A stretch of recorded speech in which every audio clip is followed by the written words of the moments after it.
وہ اپنے دوبارہ سے کاروبار کو کھڑا کر سکیں. لیکن دیکھیں انسانی جان کا تو کوئی نمول بدل نہیں ہے نا. کتنا بھیانک معاملہ ہے کہ 74 سے زائد لوگ پھنسے ہوئے ہیں, 22 لوگ جو ہیں ان کی ڈیتھ ڈکلیئر ہو گئی ہے. تو ایسے میں تو ہمارا تو مطالبہ یہی ہے حکومت سے کہ خدارا جو ہے لوگوں کے حال پہ رحم کیجئے, اور یہ تاجروں پر مشتمل, اسی طرح دیگر جو اسٹیک ہولڈرز ہیں ان پر مشتمل جو ہے وہ کمیٹی بنائی جائے. اس پورے واقعے کا جو ہے وہ کی جانچ پڑتال ہونا چاہیے, کون ریسپانسبل ہے, اور ساتھ ساتھ ان سارے لوگوں کو کمپنسیٹ کرنا چاہیے کہ جن کا نقصان ہوا ہے. لیکن منم ظفر صاحب, آپ کو لگتا ہے کہ کمیٹی بنا دینا اس کا حل ہے؟ کیونکہ ماضی میں بھی کمیٹیاں بنائی گئیں لیکن ان کی رپورٹس منظر عام پر یا تو آتی نہیں ہیں, اور آ بھی جاتی ہیں تو اس پر امپلیمنٹ نہیں ہوتا, اور دوبارہ کوئی سانحہ ہو جاتا ہے جس پر ہم دوبارہ گفتگو کر رہے ہوتے ہیں, لیکن حاصل حصول تو سر کچھ بھی نہیں ہوتا ہے. دیکھیے جی, بات یہ ہے کہ کمیٹیاں سے مسائل کا حل نہیں ہے, لیکن آپ بتائیے نا وے آؤٹ کیا ہے. وے آؤٹ یہ ہے کہ بھائی اکاؤنٹیبلٹی ہو, جو ادارے ہیں ان کو اپنا کام کرنا چاہیے نا, کہ جو سندھ بلڈنگ کنٹرول اتھارٹی کیا کر رہا ہے. یعنی آپ دیکھیں نا کہ Sindh building control authority NOC دے دیتا ہے بلڈنگوں کو, بھائی بلڈنگ کوڈ پر عمل درآمد نہیں ہو رہا, الارم سسٹم موجود نہیں ہے, ایگزٹ روٹ موجود نہیں ہے, وینٹیلیشن کا نظام موجود نہیں ہے.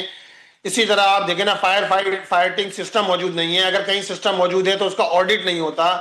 کس طرح یہ کلیئرنس دے دیتے ہیں اور بلند و بالا عمارتیں بن جاتی ہیں. اب تو صورتحال یہ ہے کہ 400 گز کی جگہوں پر گز پر جو ہے وہ 14 منزلیں عمارت بن رہی ہیں, 500 گز پہ 15 منزلیں عمارت بن بالکل رہی ہیں. سر, اب آپ SBCA ہو یا پھر KMC ہو, غفلت کے مرتکب تو ہوئے ہیں, لیکن سر سوال یہ ہے کہ اکاؤنٹیبلٹی نہیں ہوتی ہے اور کسی کو لیسن لرن نہیں کروایا جاتا ہے, جس کے بہاف پر ہم یہ دیکھتے ہیں کہ اس طرح کے واقعات اور سانحات بار بار رونما ہو رہے ہوتے ہیں. منم ظفر صاحب, آپ کی طرف میں آنا چاہوں گی کیونکہ وزیر اعلیٰ سندھ نے بڑی لاچارگی کا اظہار کیا. انہوں نے کہا کہ ہم تاجروں کے خلاف کارروائی کرنے جاتے ہیں اگر, یا پھر تجاوزات کو ختم کرتے ہیں تو سب سے بڑا تماشا تاجر لگا دیتے ہیں. سر کیا کہیں گے اس پہ؟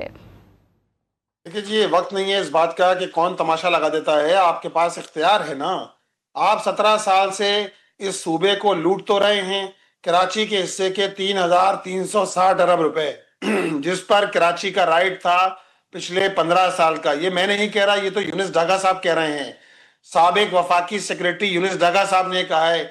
آپ نے وہ تو ہڑپ کر لیے, لیکن آپ یہ کہہ رہے ہیں کہ ہم انکروچمنٹ ختم نہیں کر سکتے, تاجر آ جاتے ہیں. بھائی تاجر کیا کریں, بارشیں ہوتی ہیں, تاجروں کا اربوں روپے کا نقصان ہو جاتا ہے, تاجروں کو بھتے کی پرچیاں مل رہی ہیں, تاجروں کو بلٹ مل رہی ہے, تاجروں کو نمبر کے ساتھ پرچیاں مل رہی ہیں کہ آپ یہ پیسے جو ہے وہ ہمارے حوالے کیجئے, 5 کروڑ روپے دیجئے, 4 کروڑ روپے دیجئے, 10 کروڑ روپے دیجئے.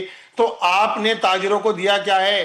پورے انڈسٹریل ایریا آپ اٹھا کے دیکھ لیجئے, اس کا انفراسٹرکچر تباہ حال ہے, لوگ پریشان ہیں, ون ونڈو آپریشن کہیں ہوتا نہیں ہے. اگر کسی ہائی آفیشل سے بات کی جائے, میٹنگ ہو, تو اس میں کہتے ہیں کہ اگر آپ کے پاس یہ سارے مسائل ہیں تو آپ لاہور کیوں نہیں چلے جاتے. یار یہ کوئی بات ہے کہ جس کو آپ کر رہے ہیں؟ حکومت ہوتی کس چیز کا نام ہے؟ آپ چاہتے ہیں, آپ اگر چاہیں تو سب کچھ کروا سکتے ہیں, لیکن آپ کے اندر, جب حکمرانوں کے اندر ول موجود نہیں ہوگی, جب سارا فوکس اس بات پر ہوگا کہ ہمیں صرف اور صرف کرپشن کرنا ہے, ہمیں لوٹ مار کرنا ہے, ہمیں شہر کو فیسیلیٹیٹ نہیں کرنا, تو یہ ساری چیزیں ہوتی ہیں کہ پھر الزام در بل ایک دوسرے پر جو ہے وہ آپ بات تو کر سکتے ہیں. لیکن ریئلٹی ہے نا, جو کچھ ہم دیکھ رہے ہیں اس شہر کے اندر وہ حقائق ہیں کہ اس شہر کو کے اندر ڈیولپمنٹ نہیں ہو رہی, اس شہر کا انفراسٹرکچر تباہ حال ہے, اس شہر کو پانی نہیں مل رہا, اس شہر کا فائر بریگیڈ کا نظام بوسیدہ ہو چکا ہے, جو پچھلے 43 آورس کے اندر بھی آگ بجھانے میں ناکام ہو گیا ہے, لوگوں کو ریسکیو کرنے میں ناکام ہو گیا. آگ خود بجھ گئی, بجھنے کے بعد اب آپ کر لیجئے, اب نکال لیجئے ڈیڈ باڈیز. جب آگ خود ہی بجھ گئی, آپ کے بجھانے سے آپ کی جو ایفرٹس ہونا چاہیے تھی وہ ایفرٹس نہیں تھی, اتنی ایفرٹس جتنی ایفرٹس ہونا چاہیے تھی. یہ اگر 25 منٹ یا 45 منٹ تاخیر سے اگر فائر بریگیڈ کا جو ہے وہ پہنچا, آگ بجھانے والی گاڑی پہنچی ہے تو کیوں پہنچی؟ یہ تو 5 منٹ کا فاصلہ بھی نہیں تھا. اس پورے علاقے کے اندر 2 فائر اسٹیشن موجود ہیں, اگر فائر بریگیڈ کی آگ بجھانے والی گاڑیاں بر وقت پہنچ جاتی تو شاید یہ آگ پر قابو پایا جا سکتا تھا. تو یہ ساری چیزیں ایک جانب ہیں جس کو ریئلائز کرنا چاہیے ہے. اور جہاں تک اس بات کا تعلق ہے کہ ہم یہ نہیں کر سکتے, لوگ احتجاج کرتے ہیں, تو بھائی اس کے لیے بھی ضرورت اس بات کی ہوتی ہے کہ لوگوں کو بٹھایا جائے, لوگوں سے مشاورت کی جائے.